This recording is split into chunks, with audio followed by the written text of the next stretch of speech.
We've all seen film noir, whether it's directly watching a classic film on a TV channel late at night, or, if you're of my generation, a parody. After all, Who Framed Roger Rabbit is pretty much straight up something pulled right out of the 40s. So what we have here today is a book that deals with those films, possibly from a channel you've seen. This is from Turner Classic Movies, and what it does is it gives us a couple of pages of general analysis on what is noir in filmmaking, that it's a genre that was created after the fact, grouping together films that looked at the darker side of human nature, femme fatales, hard-boiled detectives, that sort of thing, in a very stylized way, trying and occasionally violating the Hays Code. Now, I assume this is a coffee table book, judging by the cover, the dimensions of it here, and how the text is laid out inside. I read this on an iPad Pro through the Kindle app. And that's kind of where my problem is with it. Basically, we get a couple pages of analysis, and then we jump into a linear series of entries on various films that, in the author's view, make up the genre. I'm not really sure why these pictures were chosen. We start with Citizen Kane and the Maltese Falcon, and go on from there. The last one is Sunset Boulevard. I'm not saying that these aren't noir, but I'm not sure why they're being selected. In fact, well, I'll take you through an entry. We get the title, a log line, a kleptomaniac finds love. We get the director, the stars, the studio, if it's based on a fictional work, a book, a short story, that kind of thing. Then we get a pull quote from typically a gossip column written at the time, usually giving a factoid. It's unclear if these have been fact-checked by the author, if they're not.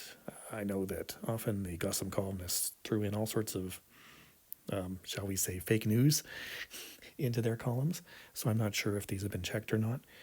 Then we get a contemporary quote from one of the trade papers or from, say, the New York Times. We get a couple of paragraphs of analysis written by the author.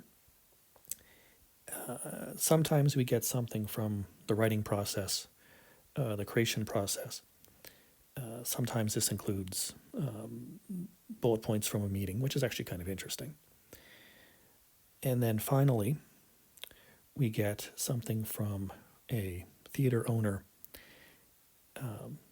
Often at this time, they would submit letters to the trades, cheering or booing something that they liked or they didn't like. Judging by these, they often didn't like things, and it's quite funny to read these quotes from quote-unquote flyover country about why do you keep sending us these tales of woe, so to speak. One for Sunset Boulevard is actually from a place that's close to me, which made me laugh. That being said, these sections are really too short.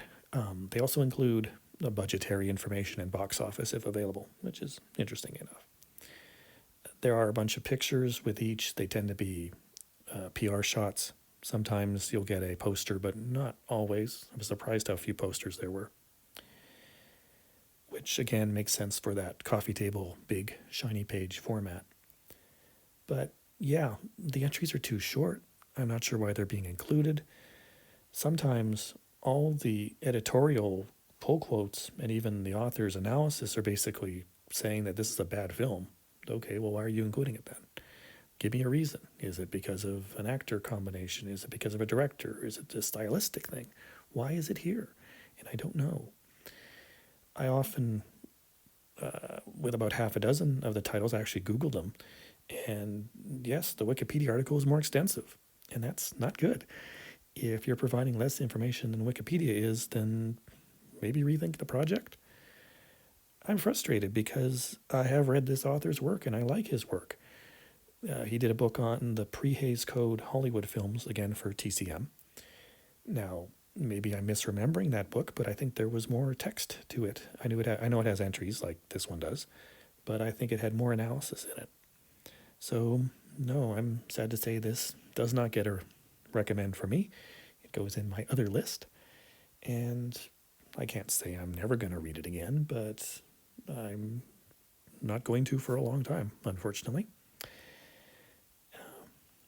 Feel free to jump in the comments, and if there's a more scholarly analysis of this art film movement, shall we say, feel free to mention it.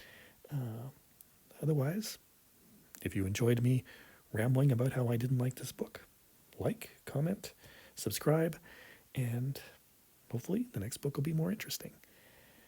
Happy